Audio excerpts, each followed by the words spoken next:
I read a lot of books on World War II. As a historian by hobby, very interested. My dad was a part of that.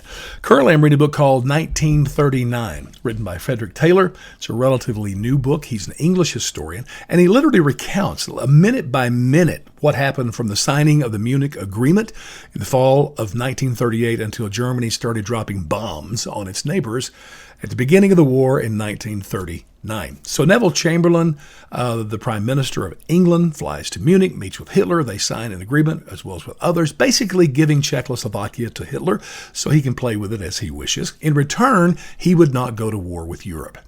Of course, he never intended to abide by that agreement. And by the way, here's a lesson for politicians and government bureaucrats. Why do you spend so much energy and time trying to do deals with evil rulers? I don't get it. And just, think of Iran, North Korea, China, the rest. We never seem to learn. But let's try here. Now, once that agreement was signed, Hitler immediately started ramping up the persecution of Jews. The big break came November 7th, 1938, when a 17-year-old Jewish boy assassinated a German diplomat in Paris, France. This unleashed a period of looting, rioting, by German people, as well as some strategic Nazi militants. It was called Kristallnacht. In German, it literally means night of breaking glass. And that's literally what happened.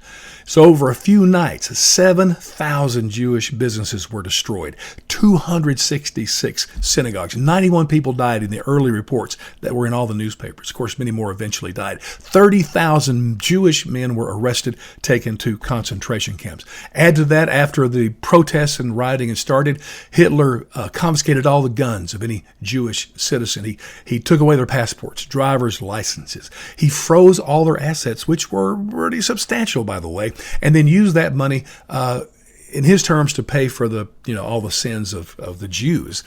We call this today reparations. Now, here's the big point I want to make.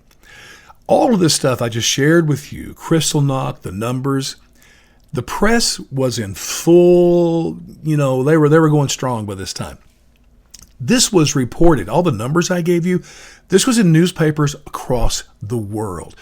Our president, Franklin Delano Roosevelt, would sit in the Oval Offices with many newspapers, and on the front page would see pictures of burned out synagogues, stories with all the numbers. And my point is this. When all of this happened, and they saw it and they read about it, FDR and the rest of the world did nothing.